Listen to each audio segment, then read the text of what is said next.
এইখান থেকে আমার সামনে যারা বসে আছেন, এর মধ্যে থেকে মুরব্বী যারা বসে আছেন, ওমরা বা হজ করতে গিয়েছেন, এরকম একজন হাত তুলেন। ওমরা বা হজ করে আসছেন, একজন মুরব্বী মানুষ, ওই যে লাল টুপি পরে বসে আছে, রুমন নিয়ে আসো তো ওনাকে। আপনি আসেন দেখি সামনে, সামনে আসেন, আমার কাছে আসেন।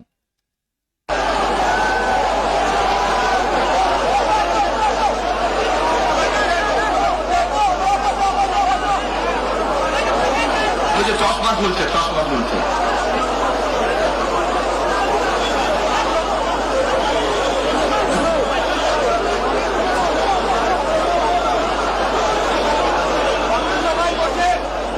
আপনারা বসেন, উনি এখনই মঞ্চ উঠবে, আপনারা সবাই দেখতে পাবেন কে মানুষটা।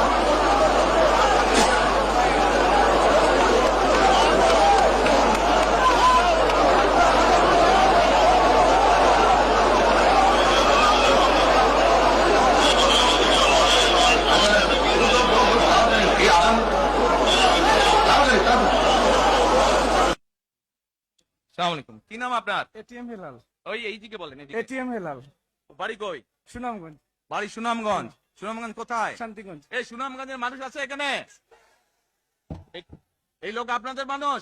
আচ্ছা, এখন বলেন, কবে গেছিলেন আপনি? হজ না উমরায় গেছিলেন?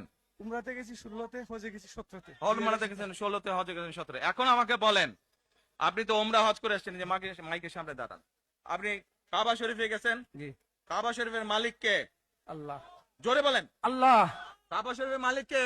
আল্লাহ। আল্লাহ। আমরা মুসলমান সবাই, এই দিন দুনিয়ার আমরা যে এই পৃথিবী দেখি, এই পৃথিবীর মালিক কে? আল্লাহ। এই সূর্য নক্ষত্র যা দেখি, তার মালিক কে? আল্লাহ। বেহেশতের মালিক কে? আল্লাহ। দোজখের মালিক কে? আল্লাহ। আচ্ছা, দাঁড়ান, এবার আপনি বসেন এখানে।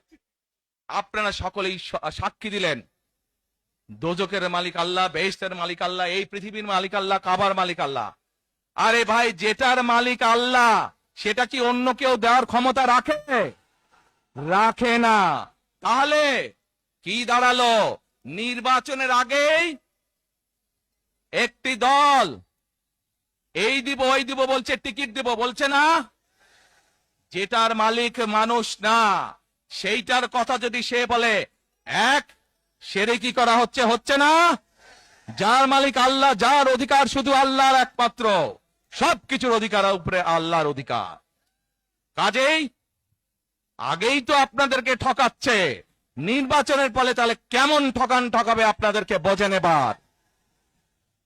শুধু ঠকাচ্ছেই না মানুষকে, যারা মুসলমান তাদেরকে শিরকি করাচ্ছে তারা। নাউজুবিল্লাহ।